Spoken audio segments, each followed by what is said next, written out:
Sekarang orang kalau ngerti makan sudah bangganya luar biasa. Orang bisa makan segala macam makanan di mana-mana makan karena ada sosial media gitu. Tapi kan kalau rasa nggak bisa nggak lewat sosial media. Pemilihan bahan apa untuk masakan apa, bumbu apa yang cocok. Kita pakai kecap manis nggak semua seperti tadi langsung diguyur begitu saja. Kita mesti bisa memanfaatkan, bisa mengolah dulu hingga timbul suatu cita rasa yang pada awalnya belum ada. Harus bagian kita mengolah dengan dasar bahannya udah baik. Saya itu selalu menganjurkan cari bumbu bahan dari Indonesia. Gak mungkin kecap ini bisa dibikin di luar negeri. Ya toh? Gula arennya beda, kedelainya beda. Terus rasanya sering aku dikasih kecap, ini kecap manis. Tuh, bikinan mana? Asin kagak, manis kagak. Hanya pekatnya aja. Untuk teman-teman yang sekarang sedang mempersiapkan bahan-bahan untuk Ramadan di resto atau bisnis kulinernya, dapat mengunjungi official store Unilever Food Solutions di Tokopedia. Temukan solusi berkah kuliner Ramadan resto kamu dan ada promo diskon produk Bango up to 60% serta hadiah eksklusif langsung hanya di Tokopedia.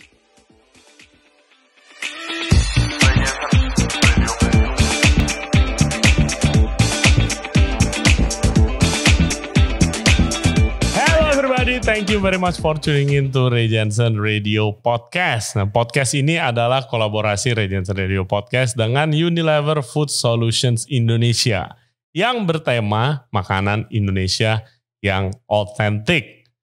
Tamu kita kali ini kita punya special guest, very special. Om William Wongso akan nunjukin kita teknik masak makanan otentik Indonesia, yaitu krengsengan khas Jawa Timur. Dan ngomongin makanan Indonesia itu tidak bisa lepas dengan bumbu dari bahan-bahannya, rempah dan juga seasoningnya. Nah, Om William Wongso punya teknik yang sangat menarik menggunakan kecap manis khususnya untuk supaya mengambil rasa yang lebih otentik dan menambah flavor baru di makanan tersebut. Nah, sebelum kita mulai podcastnya, gue mau mengucapkan selamat menunaikan ibadah puasa buat yang merayakan. Semoga lancar semuanya. Oke, seperti biasa jangan lupa subscribe Ray Jensen Radio Podcast. Selain di YouTube, kita ada di Spotify, Apple Podcast, Google Podcast, dan juga Anchor App. For further updates, cek Instagram kita di Ray Jensen Radio dan juga di TikTok. Without further ado, please welcome William Wongso. Enjoy the show. Oke, halo guys.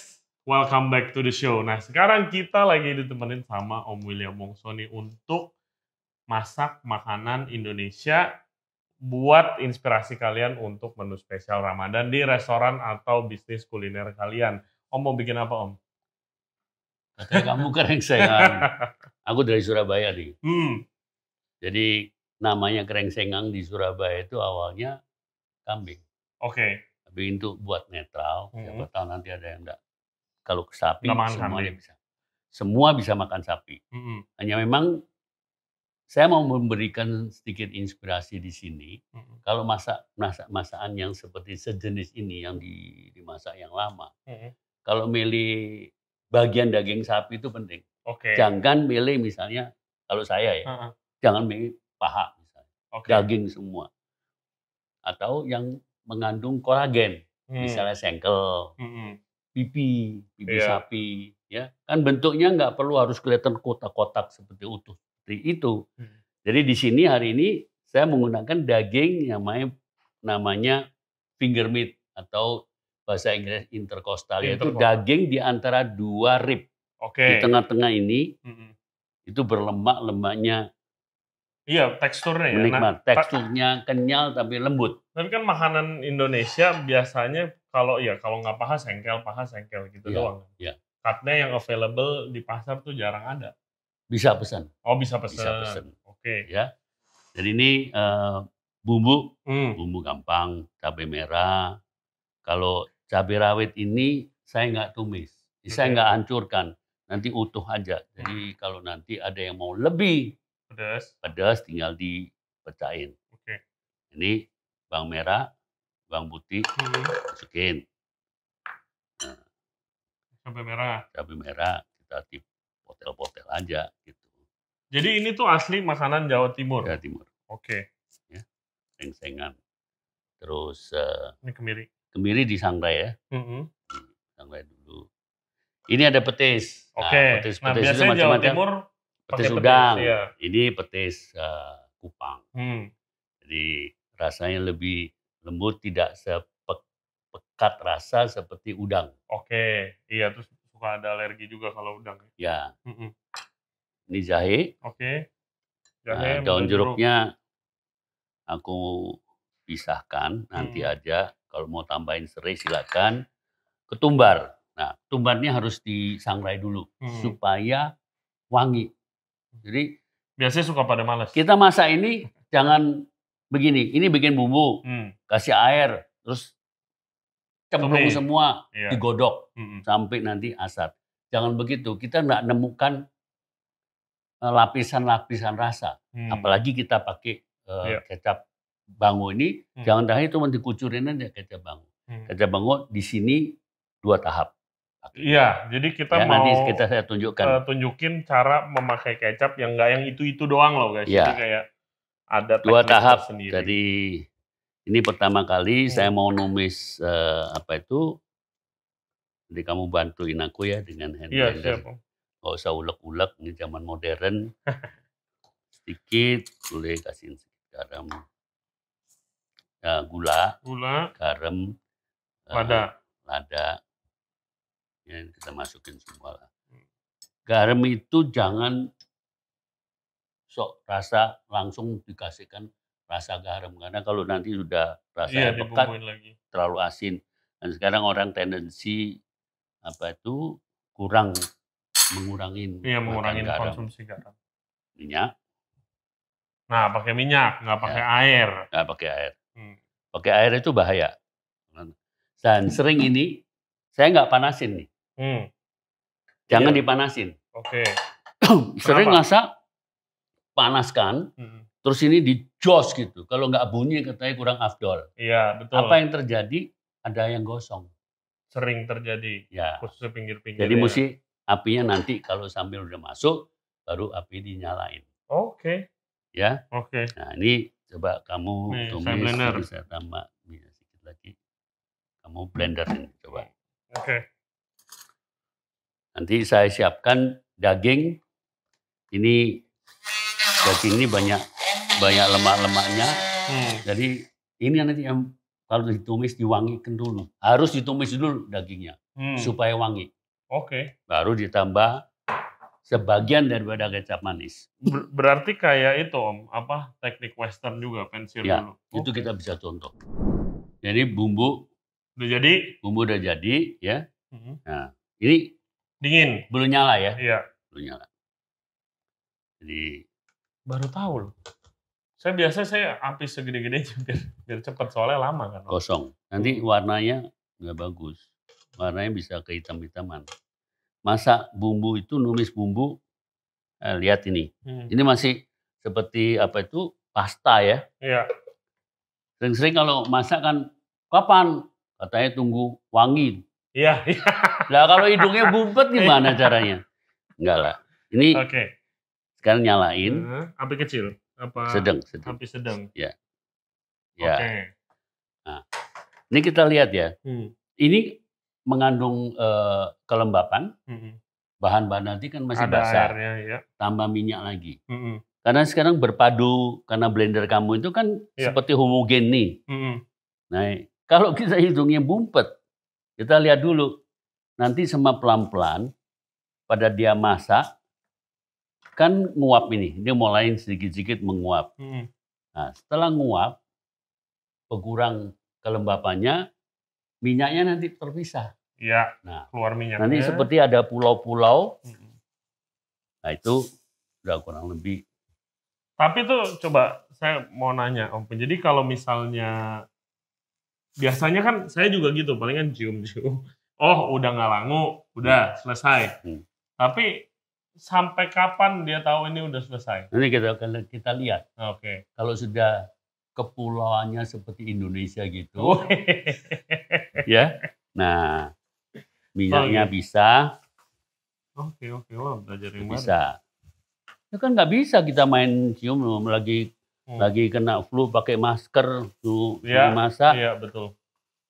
Nah itu indikasi secara fisik kita masak. Memang ini penting. Iya. Wow.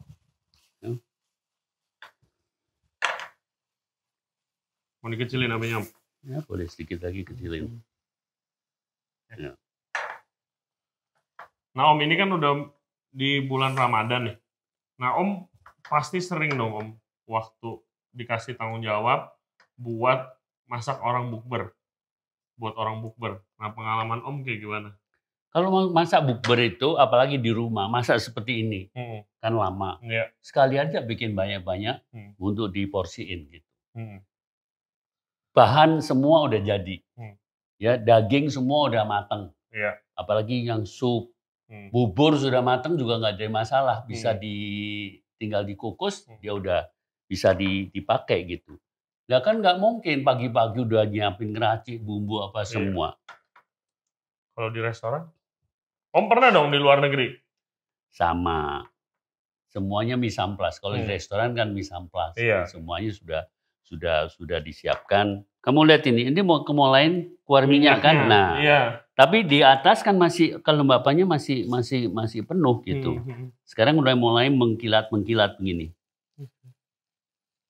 Nah ini pelajaran sangat penting untuk yang mau belajar. Dan bumbu-bumbu seperti ini di rumah waktu Ramadan itu sebaiknya sudah banyak bumbu sudah ada. Jangan dadak-dadak mau bikin nasi goreng baru bikin bumbu. Nasi goreng sudah ada bumbu merah putih kuning itu semua udah siap. Tinggal mau tambah terasi tambah bahan yang lain. Nah, kamu lihat ini.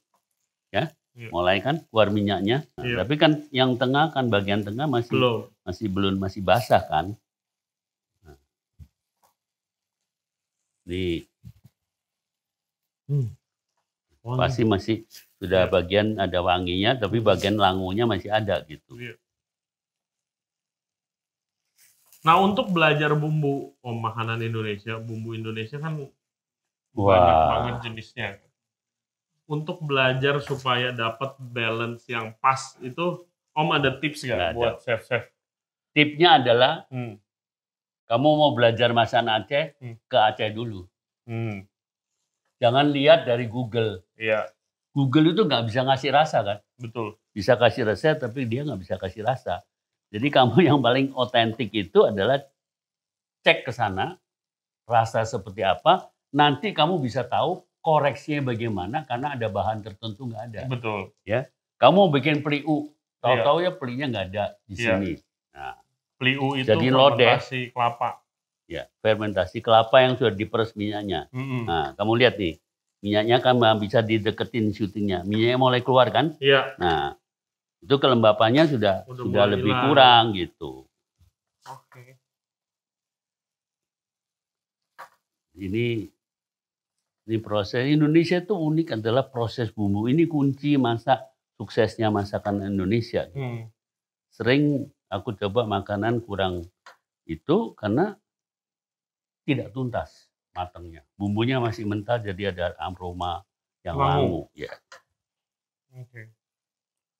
Jadi emang harus sabar ya guys, karena ya kalau masak nggak bisa mau hanya teknis yang harus dipelajarin itu kita bisa mencari bumbu yang udah jadi harus dipilih. Kalau di pasar itu kan semuanya sudah ada, tinggal langganan ibu itu. Saya mau bikin rendang.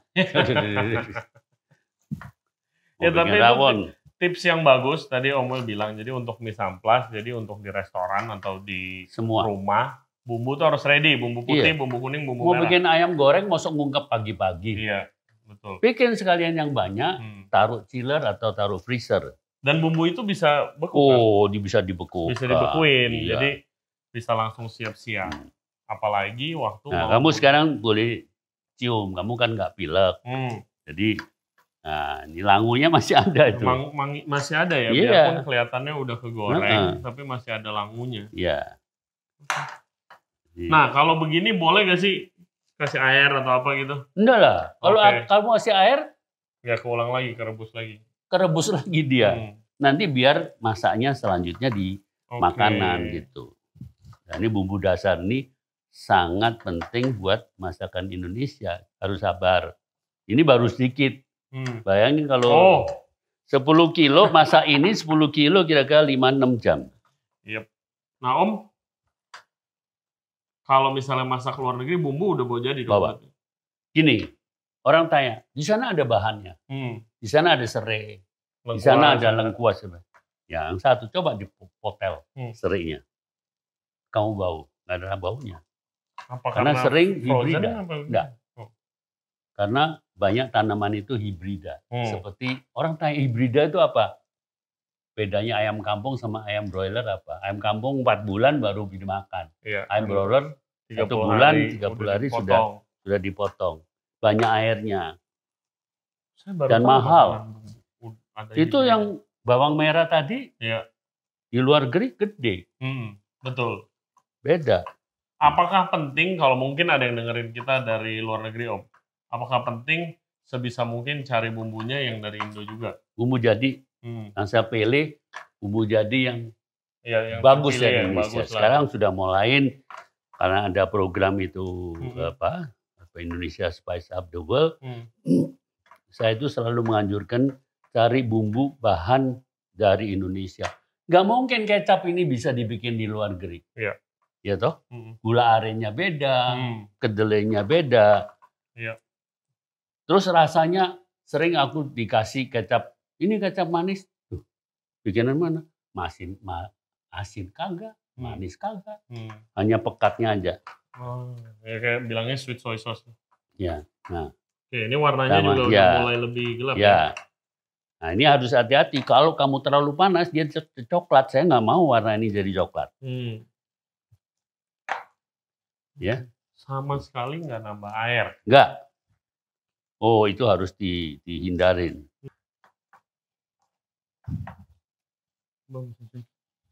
Ini lebih. Iya, udah mulai langunya udah mulai hilang. Iya.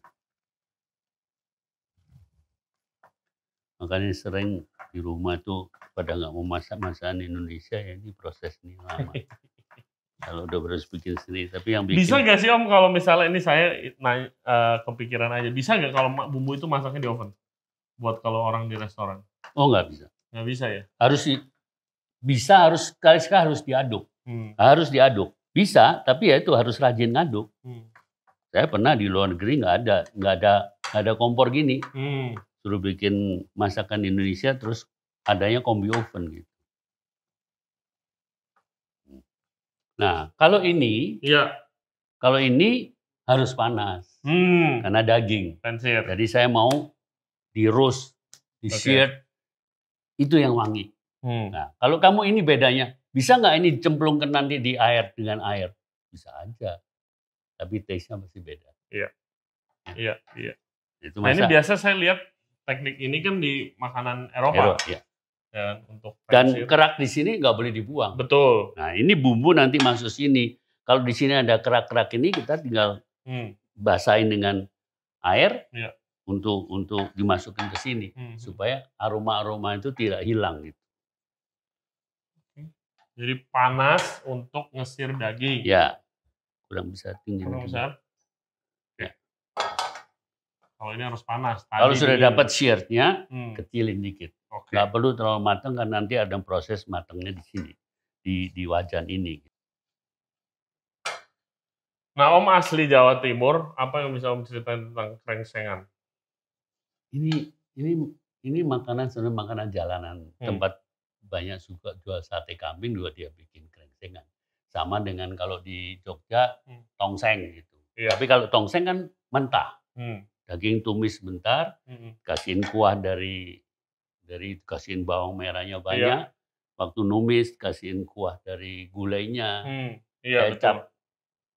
Jangan lupa. Betul, kecap. Ya kan? Nah, itu juga kalau aku 2 tahap. Waktu numis aku kasih sedikit supaya dapat aroma karamelnya. Nanti pada mau selesai ditambah lagi. Iya, penasaran loh. Jujur belum nggak kepikiran. Nah, Om belajar teknik ini dari mana? Maksudnya dapat idenya?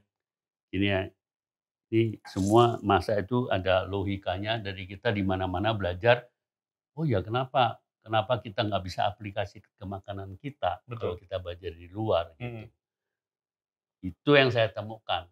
Biasanya ini, ya kalau masak rawon ya enggak begitulah. Iya. Kalau aku bikin rawon, aku tumis bersama bumbunya. dengan bumbu baru dikasih air. Ya. Oke. Ini. Masuk interkostal. Ya.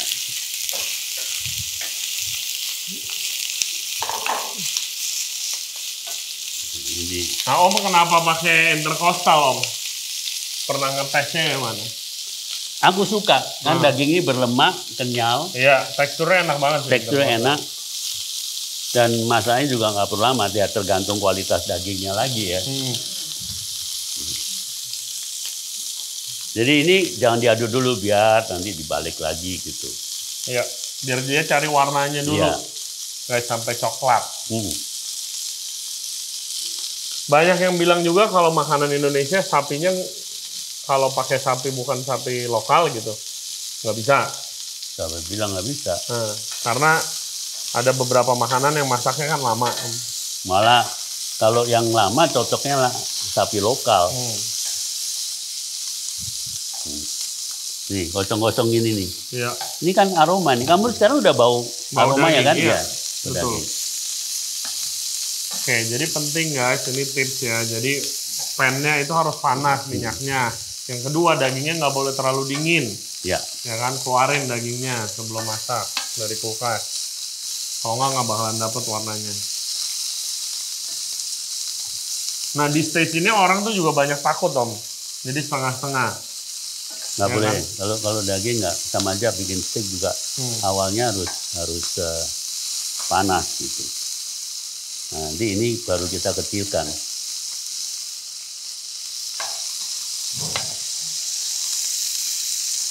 Wangi ya? Wangi banget. Ini aku mau cabango. Nah, cabangonya itu aku masukkan tahap pertama nih. Oke. Ya, ini kan sudah berlemak. Nah,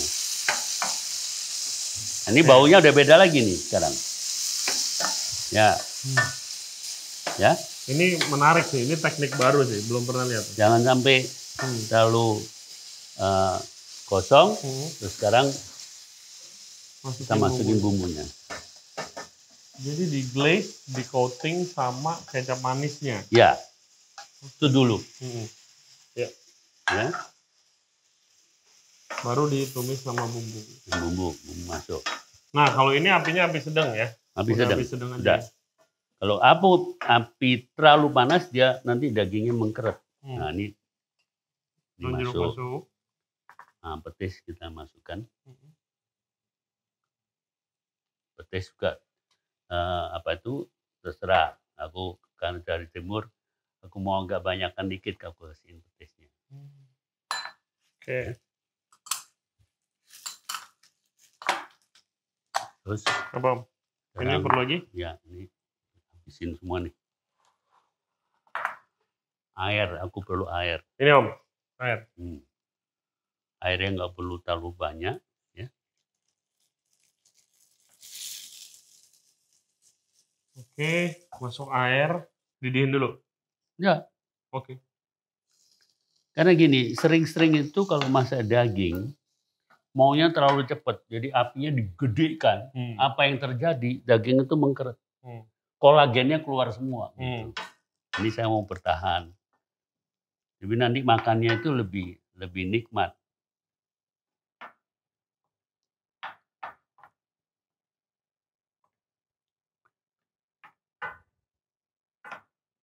Di tengah jalan, menjelang itu saya mau layukan ini apa? Nah, kalau aslinya itu pedas apa gimana? Pedas. Krengsengan. Ininya dijadiin bumbu? Ya, bisa dijadiin bumbu, bagian dari bumbu. Tapi zaman sekarang ini yang harus kita rubah.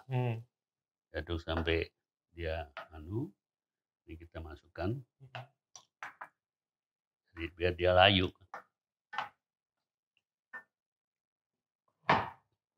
Naikin dikit. Gitu. Kita kalau masak harus main api. Kalau di Padang main kayu, ibunya pintar main kayu, cabut, masukin lagi ya tuh. Tapi Om dari daerah-daerah yang Om pernah ituin, udah sering ke daerah yang masaknya pakai kayu. Apakah ngefeknya sejauh itu? Untuk kayak, kalau saya pikir kalau misalnya masaknya outdoor, gitu, apakah ada aroma kayunya juga? Mungkin ada pengaruh sedikit juga, nggak banyak. Atau outdoor, kecuali dia diungkep. Iya, diungkep di indoor baru makanannya asam semua. Jadi kalau lagi gini kita coba rasa nasinya cukup enggak gitu.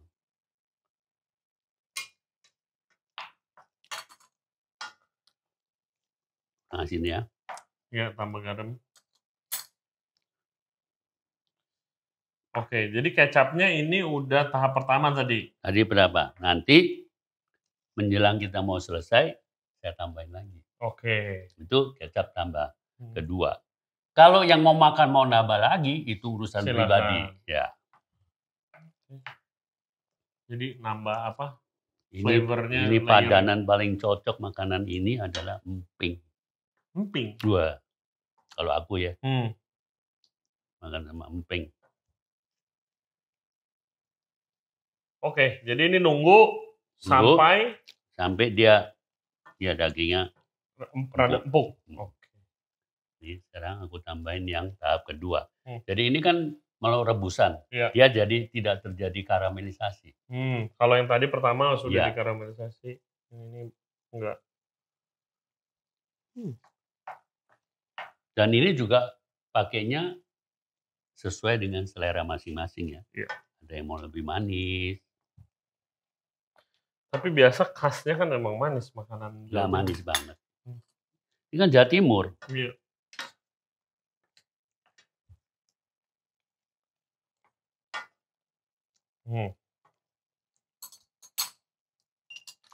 Mantap Om. Ya terus pedesnya masih enak karena nggak terlalu pedes. Karena sering pedes itu urusan mindset. Maksudnya? Kalau belum nyobain, gua maunya 20 gitu. Kalau nggak 20 katanya kurang afdol. Kurang mantap, kurang nendang. Nah, itu kan masing-masing. Oke, dididihin api kecil. Api kecil. Kecilin apinya. Ya. Oke, jadi ini udah lagi di braising dengan api kecil sampai dagingnya empuk. Nanti kita balik lagi. Nah, empuk ada dua macam. Ada yang suka empuknya itu sampai terlepas. Benar, ada yang empuk kenyal. Nah, itu juga urusan masing-masing. Kalau Om sukanya yang agak kenyal, tidak terlalu lodot. Oke. Karena untuk kan ini saya mau daging-daging yang masih satu ada uratnya, ada apa itu membuat makanan itu ada teksturnya. Gemesin orang kita bilang. Oke guys, jadi dagingnya sekarang lagi di-simmer, kita mau tunggu sampai empuk. Habis itu kita akan makan dan diskusikan krengsengan. Oke, let's go. Oke, Om Will, langsung kita cobain nih krengsengannya. Mantap. Nah ini krengsengan tradisional yang dimasak tadi pakai tips dari Om Will, masukin beberapa teknik untuk masukin kecap. Apa yang dengan teknik itu apa yang Om cari resultnya dari teknik karamelisasi kecapnya? Lapisan-lapisan rasa.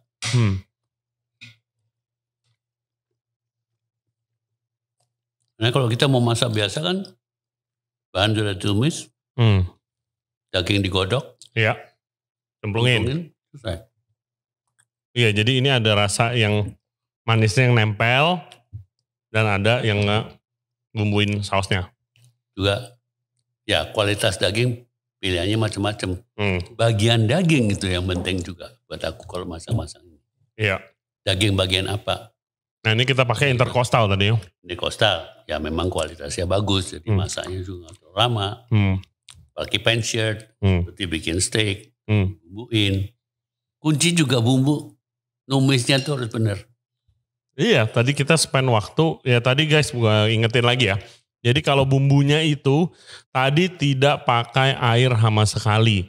Biarpun pannya di bawah udah mulai lengket-lengket, ya nggak apa-apa, lanjut aja. Gitu kan, ya itu perlu. Ya, jangan terlalu Pak. Jangan awal masuk udah dijos gitu. Ya, apinya juga dimulai dengan nggak usah dinyalain dulu nggak apa-apa. Gitu. Ya, itu biar nginfuse. Ya. Jadi misalnya cabai warnanya juga nggak sampai gosong. Gitu. Yes, jadi warnanya tadi masih merah, masukin, habis itu baru masukin dagingnya. Karamelas dagingnya pakai kecap. Ya, karena daging pensil dulu, itu juga proses karamelisasi daging. Ditambah lagi kecap bango, karamelisasi kecap bango berpadu dengan lemaknya daging. Yap, itu yang bikin gurih sih. Jadi dagingnya lebih berasa daging kasarnya gitu. Itu nggak ditemuin kalau kecapnya langsung cemplungin ke air. Betul. Dituang ke dalam air. Nah, hal-hal ini yang kita harus proses step-step ini penting. Gitu. Nah, terus kalau ngomongin kecap manis nggak banyak bahan-bahan yang kita sering pakai di Indonesia untuk masak makanan Indonesia itu yang cuma dipunyai oleh Indo kan. Tapi salah satunya kecap manis. Menariknya gitu. Om pasti sering bawa kecap manis kemana-mana kalau lagi food diplomasi ngiter-ngiter. No? Kalau kita mau misalnya ke luar negeri harus hati-hati. Jangan sok pede, bisa aja asal beli aja. Harus sebut brand di luar negeri. Kalau enggak, mereka nggak ngerti. Hotel tuh nggak ngerti. Sweet soy sauce, apa kecap manis gitu? Iya, bisa nanti datang dari negara lain. Atau bikinan Belanda yang manis kagak, asin kagak, warnanya pekat. Cuma nggak jelas. Iya. Jadi harus kita sebutkan nama dari brand. Baru mereka akan waktu dalam market list itu, mereka akan cari. Dan misalnya Bango kan sekarang di mana-mana, peroleh di mana-mana. Jadi dan rasanya juga stabil, konsisten gitu. Tapi emang kecap manis itu apakah hampir semua daerah di Indonesia itu punya kecap manisnya? Khusus Jawa kali ya? Jawa. Hanya di Sumatera saya nggak mau lihat. Tapi mereka pakai. Iya ya. Dulu nggak pakai, sekarang pakai. Menarik. Karena apa? Pendatang juga banyak dari Jawa ke Sumatera. Dulu aku kecil, kalau di Surabaya, soto Madura, itu di meja kecap asin.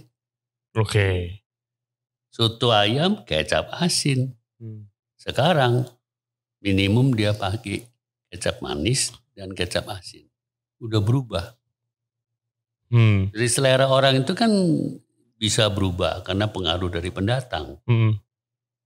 Oke. Wah, menarik juga ya. Kalau saya waktu itu ke Aceh, nggak ada. Tapi saya nemu pabrik kecap asin waktu itu kalau di Aceh. Ya, kecap asin pasti karena di Aceh banyak keturunan Tionghoa yang migrasi ke situ dari kalau nggak salah orang Teochew, kalau nggak salah. Iya, itu juga Chinese foodnya menarik sih di Aceh.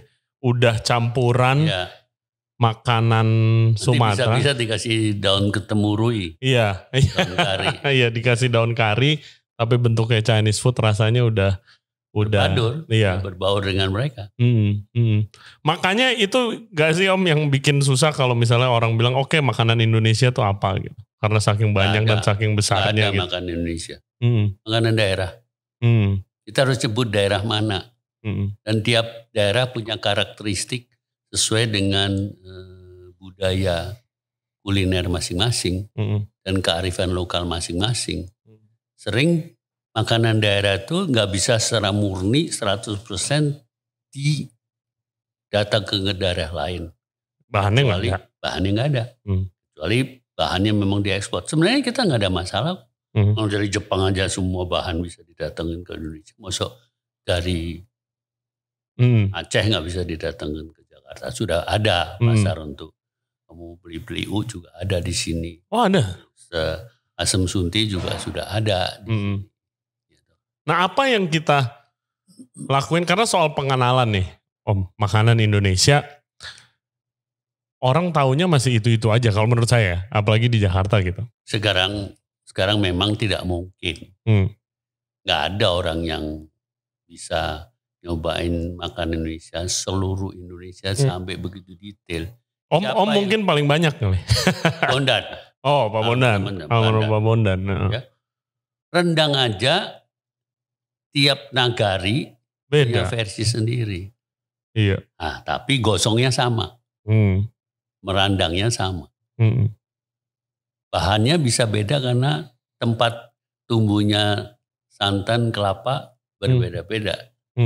Terus gimana Om kalau mau belajar seorang chef yang masih muda nih, ya kan jumlahnya sedikit yang mau, maksudnya mengkhususkan diri untuk eksplor makanan Indonesia. Nah menurut saya salah satu alasannya itu karena mahal belajarnya. Oh bang, sangat mahal dan nyarinya susah. Belajar sama siapa? Iya. Kan harus ada koneksi. Betul. Harus tahu siapa yang bisa ngasih pelajaran. Gitu. Nggak bisa. Memang saya selalu anjurkan, lihat dulu sekitar. Karena gini, banyak makanan-makanan otentik dari luar daerah yang misalnya di Jakarta, itu nenek. Iya. Mereka udah nggak ada. Terus resepnya nggak ada juga lagi. Nggak diterusin. Iya. Nyeselnya baru sekarang. Oh banyak. Sekarang mulai marah membahas makanan Indonesia. Iya kenapa ya? Gue dulu nggak terusin masakan ibu. Iya. Dan sekarang anak-anak sekarang mana ada yang ngomong makanan ibu gua begini. Ibunya pintar pencet katanya. Maksudnya mencet. Terus makanan datang gitu. Ya gak? Nah itu memang harus kita pikirkan. Mulai sekarang misalnya sejak ada COVID banyak homestay, home cook ya kan. Home cook mulai mereka melakukan. Nah waktu Om mulai belajar, jadi episode kita sebelumnya sama Om Will kan, Om tadinya nggak langsung makanan Indo kan. Waktu Om mulai belajar itu apa yang Om lakukan? Mungkin bisa ditiru sama kita-kita semua. Keliling. Sebelum punya kenalan gimana Om? Kalau sekarang kan saya tinggal WA Om Will kalau ke daerah. Dulu susah, dulu zaman aku mau belajar bikin roti di Eropa aja, mesti keliling dari Australia sampai Amerika baru nemu, oh ya roti pastry itu tetap mesti di Eropa gitu. Ya dulu mulainya random dulu, cari koneksi, yang penting networking dibentuk dulu. Kenalan sama orang di daerah yang mengerti makan. Dulu kan makan itu bukan soal hal yang esensial yang penting banget. Iya. Sekarang orang kalau ngerti makan sudah bangganya luar biasa. Orang bisa makan segala macam makanan di mana-mana makan, ya, karena ada sosial media gitu. Tapi kan kalau rasa nggak bisa nggak lewat sosial media. Mata bisa melihat makanan, rasa kan nggak bisa. Iya. Sekarang tergantung kita. Memang nggak perlu terlalu ambisi mau belajar makanan seluruh Nusantara. Kita bisa fokus spesialisasi. Makanan Jawa mana? Iya. Ini kan Jawa Timur. Jawa Timur. Biasanya kambing gitu. Ini kita daging, terus ganding berubahnya pakai kualitas yang lebih baik. Jadi masaknya nggak terlalu lama. Tapi masalah semua bahan itu kan juga budget. Yep.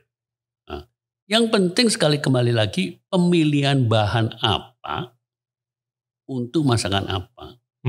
Bumbu apa yang cocok. Kita pakai kecap manis nggak semua seperti tadi. Iya. Langsung diguyur begitu saja. Kita mesti bisa memanfaatkan, bisa mengolah dulu sehingga timbul suatu cita rasa yang pada awalnya belum ada. Harus kita bagian kita mengolah. Dengan dasar bahannya udah baik. Kualitasnya itu penting. Ya, jadi kalau misalnya, ya Om tadi udah cerita kan Om masak di luar negeri pun bumbu harus dari Indonesia. Harus dari Indo. Saya nggak percaya. Oh ada jahe, ada. Coba bawang merah. Gede. Biasanya kurang pedes. Apa? Iya kalau. Keluar air mata. Aduh, aromanya enggak.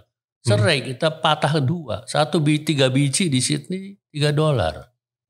Rasanya kelihatannya bagus. Apalagi lekuas. Aku di Amerika dikasih lengkuas segede gini. Itu mau bukan lengkuas, aku bilang ini kayu. Dimasukkan blender jebol. Iya. Ya.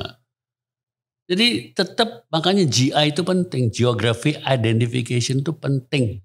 Iya itu juga lagi banyak diomongin itu. Ya, indikasi geografis gitu indikasi itu gak bisa enggak sekarang tuh harus orang sekarang. Kamu kalau misalnya mau beli cabai, ngomong cabai tok, apa cukup? Iya. Cabai besar, cabai kecil, cabai rica-rica. Nah, rica-rica yang orang fanatik datengin tetap dari betul. Manado. Iya itu. Cabai keriting orang yang fanatik datang dari Sumatera Barat. Gitu. Betul.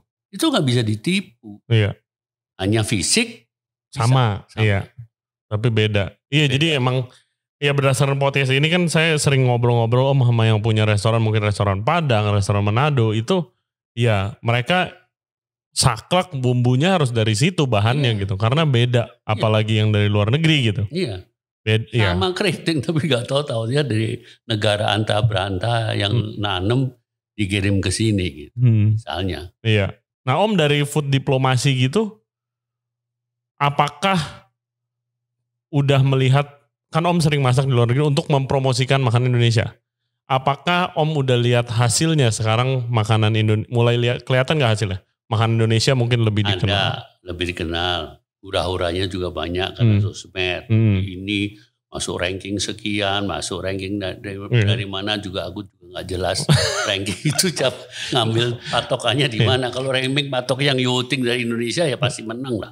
Iya belum lama pisang goreng ya kan dessert best pisang goreng sekarang gitu kalau di luar negeri pisang goreng di mana gitu kan tidak semua tempat kamu ke Perancis emang ada pisang goreng sulit pisang aja sulit mahal iya. Tapi kemarin aku diajak teman di hawker center Bedok yang halal Singapura ada satu kios pisang goreng aku belum itu tidak terjadi di Indonesia. Digantung aneka jenis pisang. Wow. Jadi sepertinya pilihannya dia tuh random aja. Pokoknya pisang bagus, segala macam pisang ada di situ. Nah ini kalau Indonesia kan fokus. Iya. Oh ini pisang goreng, pisangnya harus didatengin dari Pontianak. Itu bukan pisang burung. Pisang kepok sering orang begitu. Ini pisang apa? Pisang burung. Berarti dia nggak ngerti. Karena dia piara burung selalu kasih pisang kepok. Ya gak? Jadi begitu pada pisang kepok yang kualitas bagus, gak ada. Saya kecil di Surabaya. Yang saya kehilangan apa? Pisang raja yang bagus. Susahnya setengah mati. Iya mahal. Dulu tuh pisang goreng, pisang raja itu dalamnya, luarnya bisa karamelisasi tanpa dikasih gula. Betul, yang saya dengar itu. Ya enggak? Sekarang mau cari pisang raja yang benar-benar. Ada, misalnya di Bandung juga ada, tapi pisang raja kecil. Besar-besar gitu. Ya memang ini terjadi banyak perubahan-perubahan yang ada yang terabaikan. Gimana kita caranya untuk melestarikan itu Om? Tergantung dari generasi kita sendiri. Generasi kita kalau masih semuanya patokannya Google. Gak pernah tahu tradisi. Generasi sekarang kamu ngomong krengsengan. Tahu juga kagak. Enggak sih. Tapi kalau kamu tanya makanan luar negeri, kafe segala macam, tahu banyak. Paling up to date apalagi makanan Korea. Iya. Iya enggak? Ujuk-ujuk doyannya kimchi. Topoki. Iya topoki. Dari mana itu? Tahu-tahunya drakor. Itu hebatnya Korea, kita belum punya tools itu untuk benar-benar mempromosikan budaya kuliner Indonesia gitu. Iya kalau dilihat kalau dari negara Korea mah ya kalau lihat drakor ya kan guys pasti ada adegan makannya aja nih sesimpel itu. Segala macam kan, kacamata aja didrakorin. Iya tuh. Dua dia pada berbondong-bondong harus beli kacamata itu dipakai situ siapa gitu. Ya itu kan tapi ada ya dampak positifnya kan khususnya kalau makanan. Iya. Ya kita bisa nyontoh nggak gitu. Indonesia kan mau beruber bagaimana mempromosikan jauh-jauh nggak usah di Singapura aja yang tahun lalu saya diminta bikin acara Indonesia di Sheraton Tower. Banyak orang Indonesia datang. Loh, aku bilang kan banyak makan di sini. Ya dia bilang ya, di sini itu Indonesia itu masih gas. Nggak sesuai. Nggak tuntas kita kalau makan gitu. Ya itu karena bahannya berarti kan. Bumbunya itu yang tadi kita omongin. Bumbu ke satu. Kedua, pola mindset mereka nggak bisa ngikutin gitu. Karena mengolah bumbu itu lama. Kamu lihat tadi, dikit aja. Kalau banyak kan lama. Ongkos itu mahal gitu. Nah kalau selama di luar negeri mereka cuma suami istri ngerjain bumbu karena nggak mau bayar ongkos. Ya pasti kalau mau bikin bumbu sampai 6 jam. Iya ongkos gas. Loh ongkos kerja. Ongkos kerja, iya kan. Hourly rate. Hourly. 25, 20, 21, 22 dolar per jam. Akhirnya di shortcut gitu. Belum tuntas, udah berhenti. Pada waktu berjalan ya lama-lama kalau dia lakukan begitu sendiri dia capek. Anaknya nggak mau nerusin gitu. Dan sekarang ada generasi misalnya di New York urban hawker dari beberapa pilihan oleh KF Sitoh dipilih dibawa ke New York di Times Square buka Hainan chicken rice dijual 22 dolar. Wow. Di Singapura berada 5 sampai 7 dolar kalau di hawker gitu. Nah itu kan suatu showcasing ya bahwa tapi kan tidak semuanya. Tapi semua itu sudah merupakan daya tarik sehingga orang kalau mau tahu lebih banyak datanglah ke Singapura. Nah showcase itu kita masih belum baku. Oke, ya strateginya ya itu. Ya kan kalau dari kitanya sendiri yang ngiter deh makanan Indonesia. Iya harus. Iya. Tapi gimana? Sekarang jangan heran kalau ada chef yang tinggal di Indonesia kerja, tahu-tahu dia punya mampu beli tiket ngalor ngidul terbang kemana-mana belajar makan Indonesia. Iya banyak loh. Yang saya sering kepikiran Om itu chef-chef dari ya asalnya luar negeri, chef expat gitu kan. Dia yang rajin ngiter, yang explore banget gila-gilaan ke kampung-kampung. Belum tentu dia akan masak itu. Iya. Dia merangkum untuk belajar satu cita rasa misteri bagi mereka. Supaya pada satu saat dia akan aplikasikan dengan masakan dia. Oke. Kalau nggak ke daerah, dia nggak percaya. Apa benar seperti ini? Seperti kamu kalau ke Aceh makan ayam tangkap. Gitu. Beda sih emang. Makan peliu di Aceh. Gitu. Ya enggak? Peliu itu sesuatu yang baru banget buat saya, menarik gitu. Ampasan. Ya, itu kalau di Jawa kan fermentasi. Seperti lodeh. Iya. Kasih udang yang bagus. Kayak udang. Tapi peliunya itu loh. Fermentasi dari kelapa yang di santan itu. Iya. Penting. Kamu kalau makan makanan Batak nggak ada andaliman, ya kurang. Bukan itu. Terus nggak ada kecombrang gitu. Ya nggak jadi deh. Biasanya diganti pakai Szechuan pepper kan? Kalau di luar negeri saya ganti Szechuan pepper. Tapi kecombrang frozen. Mahal Om kecombrang di luar negeri, ampun deh. Ginger flower. Mahal, di Australia mahal. Ada yang fresh. Mahal banget sampai dibuku-bukuin gitu kan. Ada yang fresh. Nah ini kalau misalnya di bulan Ramadan Om, di mana bulan orang-orang baru berlomba-lomba nyajiin makanan Indonesia. Ya kan? Tapi Om pernah gak punya suatu kesempatan buat masak apa acara entah waktu di sini entah di luar negeri untuk yang bertemakan Ramadan? Kalau di luar negeri kagak, karena kalau misi dari Indonesia selama Ramadan kan down semuanya. Oke. Oke. Kalau misalnya masakin untuk presiden gitu, sarapan ya mulai jam 4 sudah standby di dapur. Kan ada prosesi di luar negeri. Jam berapa? Jam 5 sudah harus dites makanannya. Beliau makan mungkin jam 7, setengah 8. Ini presiden Indonesia atau? Indonesia. Presiden. Om udah masak buat berapa presiden Om? Kalau Jokowi udah 3 kali. Sekali di Washington, beliau pertama kali ke Amerika. 2 kali di Korea. Sekali di Seoul, sekali di Busan. Yang terakhir sebelum COVID. Saya terbang cuma 3 hari ke Busan. Doyan, selalu penasaran saya doyannya apa Pak? Presiden-presiden Indonesia tuh seleranya? Tergantung presidennya macam-macam lah. Tapi kalau Presiden Jokowi easy going. Oke. Nah mungkin terakhir Om, kasih pesan untuk chef-chef muda Indonesia untuk explore more.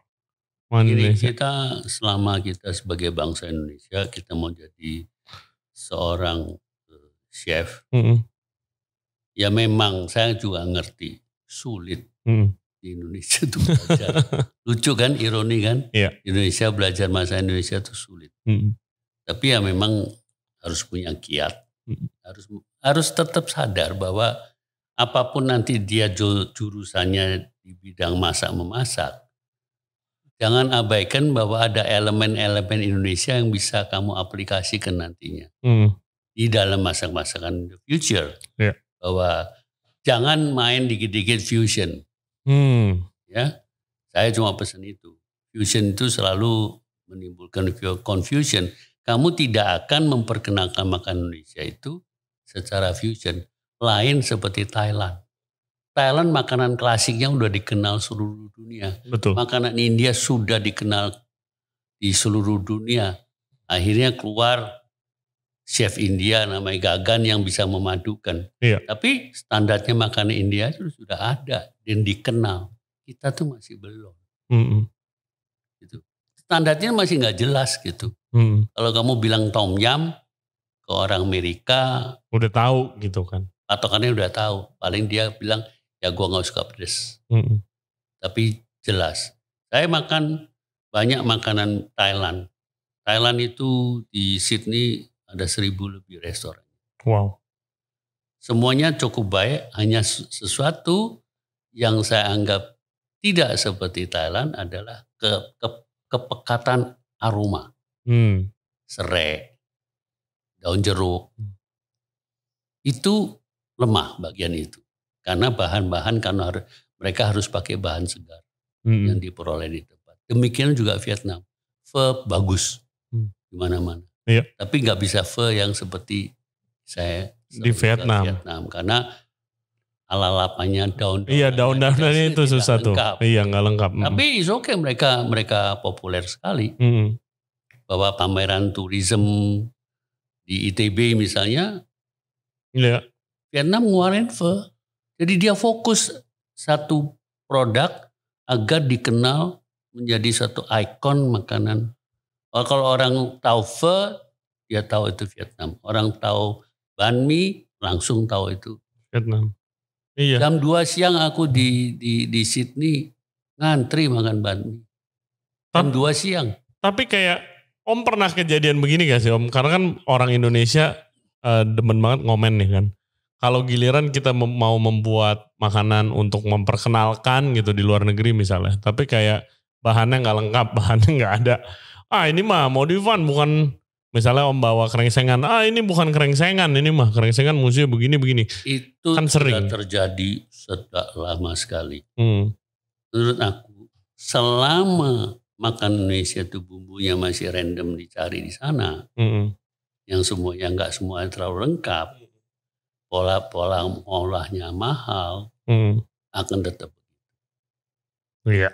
Iya, long way to go guys. Jadi ya mulai aja dulu belajar makan Indonesia gitu kan. Tahu prinsipnya. Tahu prinsipnya bahwa makan Indonesia itu dasarnya bumbu. Bumbu itu paste. Gitu. Pasta. Bukan dry spices. Rempah ada di dalam bumbu. Tapi majority 95% itu bumbu. Seperti kita yang bikin tadi. Itu segar gitu. Iya. Terus diolah lewat tumisan. Rempahnya apa kamu tadi lihat seperti kerengsengan? Koriander tadi. Koriander. Berapa? Paling 2 gram. Iya. Dikit. Dikit banget. Jadi bumbu itu bukan rempahnya gitu kan. Tapi bahan-bahannya yang harus dipikir. Spice paste kalau bahasa Inggris. Oke, kalau begitu. Terima kasih Om. Sama-sama. Untuk waktunya nih. Dan semoga Om sukses ke depannya dan sehat selalu. Sama-sama. Diplomasi kulinernya makin jaya lagi kalau gitu. Semoga suatu saat kita bisa ngejar nih makanan Thailand dan makanan Korea. Harus bisa. Iya. Dan guys, terima kasih buat yang udah dengerin dan yang udah nonton podcast kita kali ini sama Om William Wongso. Kita udah belajar secara detail cara mengolah bumbu yang baik dan juga menarik banget sih pakai kecap bangonnya tadi untuk ngeglazing daging sebelum dimasak dengan bumbunya. Semoga kalian bisa mengaplikasikan untuk makanan-makanan Indonesia kalian di saat bulan Ramadan ini atau untuk kedepannya. Thank you juga buat Unilever untuk kolaborasinya di podcast episode kali ini. Seperti biasa guys, jangan lupa subscribe di Ray Jensen Radio Podcast. Kita ada di Spotify, YouTube, Apple Podcast, Google Podcast, dan juga Anchor App. For update, cek Instagram kita di Ray Jensen Radio dan juga di TikTok. So always, stay safe, stay healthy, dan jangan lupa terus ngulik makanan Indonesia. We'll see you next time. Bye-bye.